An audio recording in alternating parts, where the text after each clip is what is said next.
مساء الخير سيداتي آنساتي سادتي، وأهلا ومرحبا بكم في التعليق والوصف التفصيلي لمباراة الأهلي والمصري في نهائي كأس مصر لعام 81.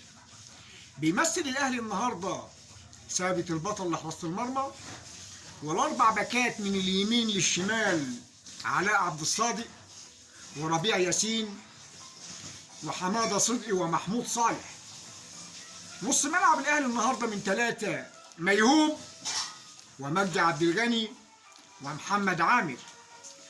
المثلث الهجومي للنادي الأهلي النهارده على الجنب اليمين مصطفى عبده، وعلى الجنب الشمال طاهر أبو زيد، وراس حربة الأهلي النهارده محمود الخطيب. بدأت المباراة منذ 5 دقايق بهجوم ضاغط وشرس للنادي الأهلي. توصل الكرة على الجنب اليمين لعلاء عبد الصادق اللي بينقلها لمصطفى عبده.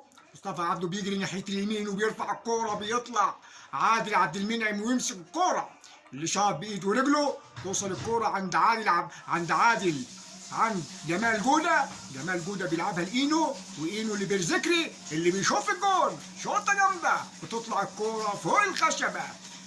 ضربة المرمى بيلعبها ثابت البطل، بتروح ناحية اليمين لعلاء عبد الصادق، وعلاء عبد الصادق بينقلها لميهوب، وميهوب للخطيب اللي بيشوط الجول شوطة جامدة، بتخش الكورة جول. الجول الأول للنادي الأهلي في الدقيقة 7 من الشوط الأول، وبهذا الأهلي 1-0 للنادي المصري. يا ولد يا ولد يا ولد يا ولد، فات 7 دقايق وفاضل 38 دقيقة من الشوط الأول، وللأهلي 1-0 للمصري.